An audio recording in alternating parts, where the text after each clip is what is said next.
Yo guys, what is up? Max in our Monster Hunter Wilds video, and today we're going over my full guide to Gunlance progression. In this video, we're going to be breaking down what you should look for in a Gunlance, how the different shell types impact the weapon, good ways to scale Gunlance, good armors to build. We'll have a guide for early Gunlance, mid-game Gunlance, end-game Gunlance, as well as timestamps. So if you don't want to view any of the end-game stuff, you can avoid any of that. And if you're already to end-game, you'll be able to skip just to that. I've done a ton of testing on optimal perks and a whole lot more. So I hope you guys enjoy the breakdown. Before we dive into everything, we got a quick word from our sponsor, and then we'll get into everything you need to know. Hope you guys enjoy the video. Let's get right into it. Would you like to go back in time to the age of Arthurian? Well, you won't need to wonder any longer, thanks to King Arthur Legends Rise from Netmarble. King Arthur Legends Rise is a new title within the squad RPG space. Rebuild the Kingdom of Candelot.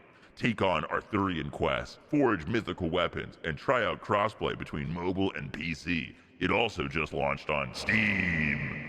King Arthur Legends Rise is a new turn-based collection RPG, and one of the big core features of it is an immersive story that's set in a reimagined Arthurian world.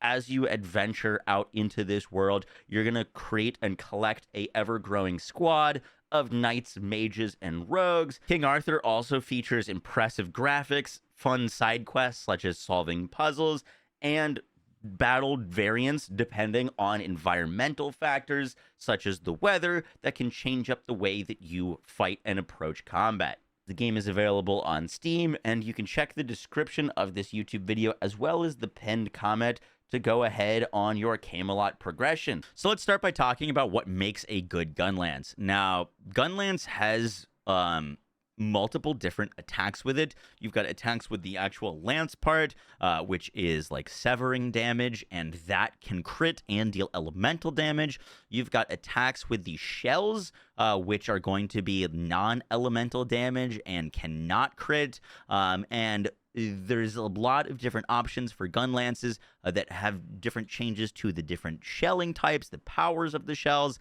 And so let's talk about what to look for just in general in a good Gunlance. Now, to start, what are the shelling types mean? So there's three different types of shelling. There's normal, wide, and long. And if you actually check your hunter notes, we can go over and look at what the different types do and how they impact damage. Note, if you understood this in previous Monster Hunters, it's actually changed for this Monster Hunter, and they've moved some things around to balance it. So if we go into this, we can see the shelling types are normal, wide, and long. Normal has the most capacity. Wide shells make for the most, for more powerful shelling attacks, and Wyvern Fire. Wyvern Fire is your big explosion that you do. Wide shells are more like shotgun. They have less range, but your shell attacks will deal more damage. And then long shells make for the most powerful Worm Stake Cannon. That is the projectile that you can stick into monsters that spins and then explodes, and it's also going to impact your focus attack. And so if you want to build for focus attacks, long Gunlances are pretty great. If you want to build around your shelling, the wide is great, and then a balance is normal. Normal is just kind of good at everything, and so it kind of depends. There's different builds if you're once you get into min-maxing on the different ways that you can set up, but that is kind of an overview of how shelling works on your Gunlance. The next thing to understand with Gunlances is the power. The scale goes from slightly weak to normal to slightly strong. So if you see something that has a slightly strong power associated with it, that means the shells will deal the most damage versus normal will be slightly less damage, and then slightly weak will be the least amount of shell damage. And the shells also scale off of the base raw damage of your weapon. So if you're scaling for shelling damage, you're going to look for a high base attack, and also power being slightly strong will give you some of the most shell damage from your Gunlance. For the builds that we're going to be talking about, I've found anything that scales the shell damage to be the best, while hitting with the actual lance part is good. Scaling the shells, which you can now actually scale, you couldn't scale them in previous Monster Hunters, leads to the most DPS on Gunlance. And so most of the things that we're going to be talking about have really good scaling shell damage, and that's kind of how I set up some of our builds today. All right, now let's talk about some early game sets and good Gunlances for early on. In my opinion, some of the best gun lances early on. And there's a few options. I think the bone gun lance, which you can build really easily, comes with wide shelling types, normal power, and has really good raw damage, is quite nice. It's non-elemental and super, super easy to build. The Uth Faller Armada is also pretty nice. It was the best gun lance in terms of like raw damage that I got for a while. Obviously, mine's upgraded now, so it appears rarity 7, but you can build this one really early on. And the other gun lance that I think is really solid is the Chemitris one. It comes with high base damage, good elements, some affinity, some elements, and then slightly strong shelling type on normal, which is really nice early on. It also comes with guard skill 2, which makes you take less damage whenever you are blocking attacks. So all three of those are like great gun lances that you can build early on. It kind of depends on if you prefer the normal or wide shelling. Wide's going to give you more of that shell damage, but normal's a little bit more all-rounder. So all of those are really solid. And then for like early game armor, I just went with things that were quality of life. And if you want to build a set early on, the best set for Gunlance is probably the Doshagama set that gives you the plus 10 attack whenever you power clash. And so that's a little bit of extra damage. I went for Evade Extender. That's what I wanted super early on, because Evade Extender is just massive quality of life for Gunlance because you're slow. You can get 2 Evade Extender from building the Balahara Vambraces and the Balahara Greaves, and then you can also get Evade Extender. My Charm or Talisman's upgraded fully, but you can get Evade Extender 1 pretty easily as a Talisman, and then right off the bat, you've got Evade Extender 3 early on, and then for the rest of the pieces of gear, I use the Ingot Helm and the Ingot Coil to get 2 Divine Blessings so that we're very tanky. And then I was just using the Ray Dow chest piece for some constitution, and it also had pretty good stats and was easy to build. And so that is kind of what I was rocking early on. Our next thing to talk about is like the end of low rank or the campaign. There's 2 armor sets that are really nice, and I think it a bit depends on what you're rocking. So if you are enjoying normal gun lances more, and you're using like the Chemitris, or you're using the Uthfaller Armada, things that are normal shelling, I actually really enjoyed the Ebony Odegaron set. This gives you burst, which gives you a percentage damage increase when you're hitting 5 times, and normal shelling hits a lot. It was really easy to keep up, and I rocked 4-piece Odegaron with a normal gun lance and the Balahara Greaves to get Evade Extender, and that was really, really nice. But if you want to build the Arkveld gun lance, I have upgraded mine, so mine no longer appears as like a rarity 5 or whatever it is, but the Arkveld gun lance is going to be a wide gun lance and hits a little bit less, but hits really hard. There, I actually prefer the Arkveld set, which I have also like upgraded, so I can't really show that. I'll have like the links and to the planners. But Arkveld set with the Arkveld gun lance is really powerful, and if you don't want to use the Arkveld gun lance, using one of the normal shellings with Ebony Odegaron set is really, really good. Like middle of high rank, once you get into rarity 6, my preferred gun lance by far, it's absolutely awesome, is the white gun lance that you get from Gravios. It comes with guard up 3. It has tons of base attack, negative affinity, and blast resistance. It also gives you a 30 defense bonus, so it's like wearing an additional piece of armor. It doesn't have great sharpness, but it has long shelling with slightly strong. This carried me for a really, really long time once I was in high rank. Super, super awesome gun lance. And then to pair with that, I was using 3 pieces of the Ebony Odegaron and 2 pieces of the Belango set. Ebony Odegaron comes with a lot of burst, which once again is a bunch of extra damage for us.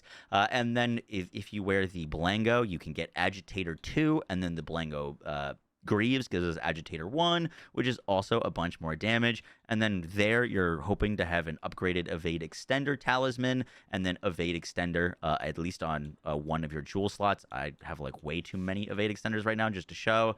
And then socketing in things that'll give you percentage increases damage are really nice. Getting ambush jewels can give you up to 15% more damage, which is really fantastic. And this is going to be the first time where you're really putting decorations on your weapon. The best decorations for your weapon by far early on are artillery. You could put artillery 1 and then artillery 2 to get max rank artillery 3 here, which is crazy. Artillery is Gunlance's best skill by far. If we hover over artillery here, artillery rank 3 gives us greatly increased attack and wyvern firing speed. So your wyvern fire just comes out way faster. It's like almost instant if you're chaining into it from a combo, and it gives us also plus shelling attack damage of 90. So if you can get artillery 3, these decorations are just totally random, but they'll like massively increase your damage and kill speed because you'll be able to do your highest damage attack way faster. That's a little bit safer too. And so putting on ambush jewels, evade extender jewels, and you can put some divine punishment, divine blessing in your slots makes up a big difference. I'll have a full endgame planner for like min-maxing for like once you get to max rank, as I'm still making a few adjustments to my build and need some like decorations to drop to like fully fill out everything. But for our current like HR60 setup that we're using, we are using the G Lawful Boars Arkveld. This comes with 3 decoration slots, slightly strong wide shelling, guard 2, tons of base attack, negative affinity, which we don't really care about, and dragon element, which for endgame you're going to be hunting a lot of Arkvelds, and so getting a dragon element is actually relatively nice, but we're mainly here for the slightly strong wide shelling and huge base damage that this thing provides. And then with that, I am using the Ebony Odegaron helmet. This is giving us burst with Ebony Odegaron braces. This gives us 2-piece Ebony Odegaron set. And then we're rocking Guardian Arkveld Alpha chest to get Flare 2 with the Beta Arkveld, Guardian Arkveld coil, which also gives us Flare 2. And then, so this gives us 4 flare. I am working on getting a talisman and like gonna probably change this to the out of the beta, so we only get 1 flare, and then we upgrade our talisman to get 2 flare. But flare is giving us like burst. It's basically it allows you to create wounds easier on monsters, and then when you reach a damage threshold, right now it's doing 280 damage whenever that triggers, and it's triggering in like 27 hits basically is so far what I've been testing, and so when we're doing a bunch of like explosions and all those things, it builds up relatively fast, but it's basically like a blast element, like an additional blast, which is really nice. And it also, with 2P's Arkveld set, whenever we are breaking wounds, we're going to be healing ourselves, which allows us to stay even more aggressive. And then for our gems that we're rocking right now on our weapon, we've got rank 3 artillery, which is fantastic. And then the big one is rank 3 offensive guard. Offensive guard, whenever we do a perfectly timed parry or a perfect timed guard, we get plus 15% attack, which is massive for us. And then we're using ambush jewels to get rank 3 ambush. Ambush, whenever we ambush a monster, is also going to give us another 15% attack. So just doing ambush and perfect guarding gives us 30% more attack, which is disgusting. And then we're going to be putting in evade extender jewels into our gear so that we can have our more evasion. And then I've got some growth for more damage and defense, and divine blessing for some extra survivability is currently what I'm rocking, with the chain blade charm for another layer or another rank of flare. I do plan on changing out these greaves to the like Jin greaves because they're going to give us better ranks of agitator. Right now, these pants aren't really doing anything for me. But the important skills to look out for are offensive guard, artillery, guard, flare, burst, ambush, and divine blessing, and evade extender. Those are kind of all like the most important ones in terms of scaling up our endgame damage to the maximum. There is the ability to craft the Artian weapons for endgame. I'm still trying to get a perfect Artian weapon. I need like 1 more drop, and we can mess around with some stuff there. But right now, this is so far the best gun lance that I've found. Note that there are some like Gunlance builds that you can build around that I plan on working on that have to do with part breaker and using long Gunlances. Long gives you like more damage on your worm stakes, and then part breaker gives you more like focus damage. So those like focus strikes are going to be hitting really hard, and part breaker will allow you to get more of them, and then flare will give you more wounds. And so like part breaker flare with a long gun lance also seems really strong. But right now I'm rocking wide with as much damage as we can fit on it. Guys, that is going to do it for the build guide. Make sure you check out the max roll links down in the description so you can see kind of all the layouts of the different like loadouts and setups. It's something that I'll be updating as we find out more. So you guys, I hope you enjoyed the video. I will catch y'all in the next one. Take care. Peace.